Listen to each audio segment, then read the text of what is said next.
Salut l'équipe, j'espère que vous allez bien. Encore une belle journée de boulot, comme dit Kylian. 201e but, les gars. Meilleur buteur de l'histoire du club. Ça y est, c'est fait. Il a été chercher tout seul son but.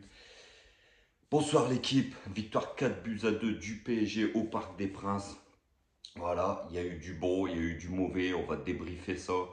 Euh, En tout cas, on prend 11 points d'avance sur Marseille qui est deuxième et qui a un match très difficile à Rennes demain soir. Donc c'est de bon augure. Il fallait gagner avant d'aller à Munich.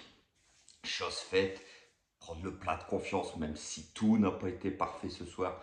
Mais voilà, on a vu quand même du bon. Il y a eu des blessures. Voilà, les gars, comme toujours, n'hésitez pas à vous abonner. On débriefe ce match ensemble. Donc voilà, du positif, du positif. Il y a quand même eu un PSG les 20-25 premières minutes qui a été très intéressant. On a vu le PSG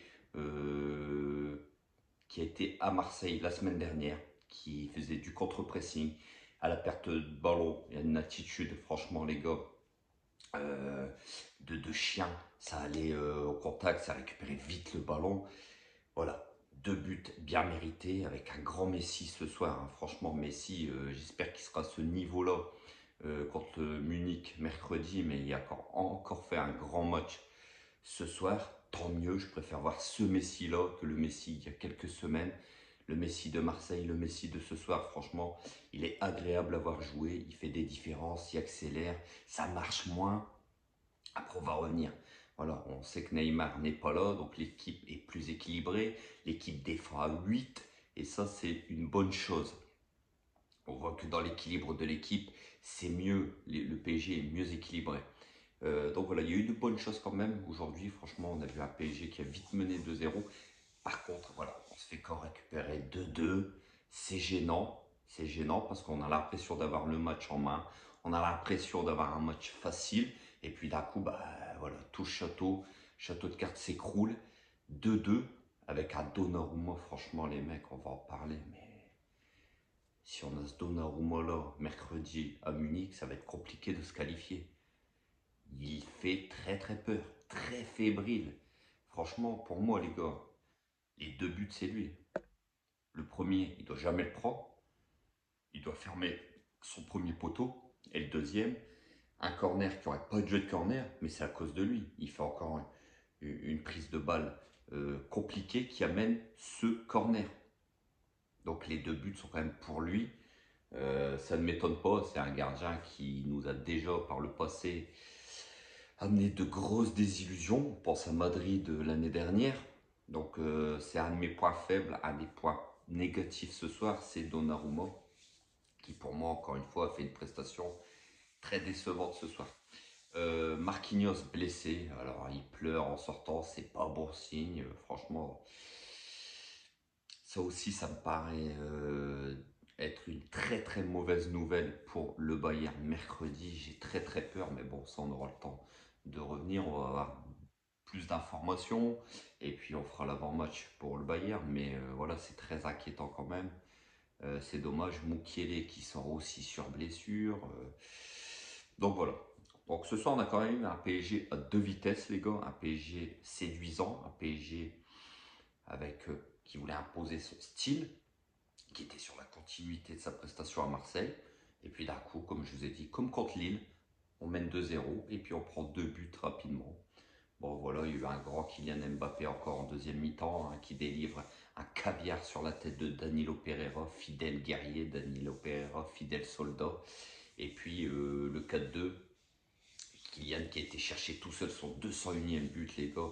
Meilleur buteur de l'histoire du club. Ça y est, il est enfin passé devant Edinson Cavani. Alors j'ai envie de vous dire, ça va peut-être le libérer. Mais bon, si ça le libère, je me demande qu'est-ce qu'il va avoir. Parce qu'il est déjà stratosphérique actuellement. J'ai peur pour ses adversaires. Donc voilà, et comme je vous ai dit, encore une très bonne connexion ce soir entre Messi et Mbappé. C'est plutôt de bon augure pour le match de mercredi. Voilà, on espère que les deux vont se trouver, on espère que les deux vont faire mal. On sent que Messi, ça y est, il a digéré son mondial, il revient depuis deux trois matchs, il revient quand même en jambes. Je pense que le but contre Lille à la dernière seconde, son coup franc l'a libéré, lui a fait énormément de bien. Parce que voilà, on a vu qu'à Marseille, il avait retrouvé ses jambes. Et ce soir, il a prouvé une nouvelle fois que bah voilà, c'est le Messi qu'on veut voir, bah, il est de retour. Et tant mieux pour nous, le PSG. Donc voilà. Les points négatifs, les gars, je vous ai dit, hein, un PSG quand même fébrile défensivement, un PSG des fois même fébrile mentalement. On a vu que sur le 2-1, dès qu'il y a eu 2-1, bah, l'équipe c'est un peu, comment j'ai envie de vous dire, c'est un peu écroulé. C'est un peu écroulé. Ce deuxième but est venu fort logiquement. Les blessures de Marquinhos, les blessures de Mukiele aussi sont des points négatifs ce soir. Et puis la prestation de Donnarumma, une nouvelle fois très inquiétante. Donc voilà, j'ai bien aimé quand même ce milieu de terrain. Zaïre Emery qui a fait un bon match. Vitinha aussi qui a fait son match, franchement, il a fait plutôt un bon match. Alors Vitinha, sans Verratti, ça a l'air d'être mieux aussi. Il est plus libéré, il tente plus de choses, il prend le ballon, il porte le ballon un peu plus, il prend le jeu à son compte. Et c'est une chose qu'il ne fait pas quand Marco est là. Donc, il y a des joueurs qu'on voit qui, sans certains leaders dans l'équipe, se montrent un peu plus. À l'image de Vitinha, à l'image de Fabien Ruiz. Et je me dis que ces joueurs-là, j'ai envie, j'ai envie qu'ils voilà, qu'ils prennent plus confiance en eux, qu'ils tentent plus de choses. Et puis voilà, ça va aller tout seul. Maintenant, je vous ai dit, le PSG, avec les trois stars devant, c'est pas possible. L'équipe n'est pas équilibrée, les trois ne défendent pas, le PSG défend à 7, c'est pas possible. On voit que ce PSG-là, avec deux devant, après je dis pas que il faut que le duo Messi-Mbappé, mais on peut avoir un duo Mbappé-Neymar. Ce qui est sûr, c'est que dans ces duos, il faut tout le temps Mbappé. Là, actuellement, le duo Messi-Mbappé, voilà, ça a l'air de plutôt bien marcher. Les deux se trouvent très bien. Les deux ont envie de jouer ensemble. Donc, ça se voit qu'ils prennent plaisir. Ça se voit dans leur attitude, dans leur accolade. Ça se voit dans leur jeu. Donc, donc voilà. Mais les trois de devant, c'est plus possible. Ce n'est plus possible pour l'équilibre de ce Paris Saint-Germain. Là, on voit qu'avec ces deux-là, bah, l'équipe défend à 8 et elle est plus costaud. Même si on encaisse encore deux buts ce soir, mais dans le contenu, ça a l'air plus costaud, ça a l'air plus... voilà, il y a l'air d'avoir plus d'ingrédients positifs. Donc voilà les gars. Et après, voilà, on voit encore des joueurs qui sont monstrueux. Nuno Mendes, ce soir, fait encore une prestation incroyable offensivement. Alors défensivement, on sait que bon, voilà, c'est un peu plus compliqué, mais offensivement, c'est une bête. C'est un monstre. Il est phénoménal, ce jeune. Franchement, plus je le vois jouer, et plus je le kiffe. À la 95e minute, le mec, il faisait encore des appels en lançant des sprints à 200 à l'heure. Il est quand même incroyable. Lui peut faire très mal à Munich mercredi. Lui peut faire très mal.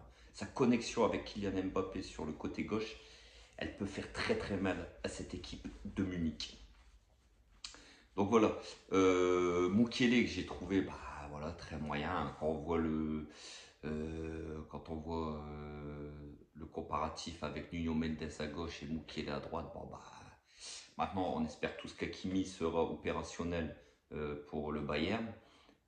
Voilà, après on a vu une défense assez fébrile encore, on encaisse deux buts trop facilement, trop facilement. Donnarumma, trop fébrile. Après, voilà, on a retrouvé un milieu de terrain cohérent, un milieu de terrain qui rééquilibre toute cette équipe. Et puis, comme je vous ai dit, un duo Messi-Mbappé destructeur, qui détruit des défenses. Qui détruit des défenses. Ils avaient complètement atomisé l'équipe de Marseille à eux deux. Et ce soir, ils ont encore pesé sur cette défense nantaise. À eux deux, ils ont encore dynamité l'attaque parisienne. Donc voilà les gars, victoire 4-2 du Paris Saint-Germain. Il fallait gagner avant d'aller à Munich. On prend le plat de confiance, même si tout n'a pas été parfait comme je vous ai dit. Mais il vaut mieux gagner Et puis espérer que Marquinhos, bah, c'est pas trop grave, on va en savoir plus. Et puis voilà, on va fêter Kylian Mbappé, le roi du Parc des Princes, le king du Parc des Princes, 201e but, meilleur buteur de l'histoire du club. C'est quand même quelque chose d'assez phénoménal à son âge. Et il prouve encore ce soir que bah, c'est peut-être à l'heure actuelle le meilleur joueur du monde, le meilleur finisseur du monde. Et il prouve que bah, à lui tout seul, bah, il est en train d'emmener ce Paris Saint-Germain dans une grosse dynamique pour cette fin de saison.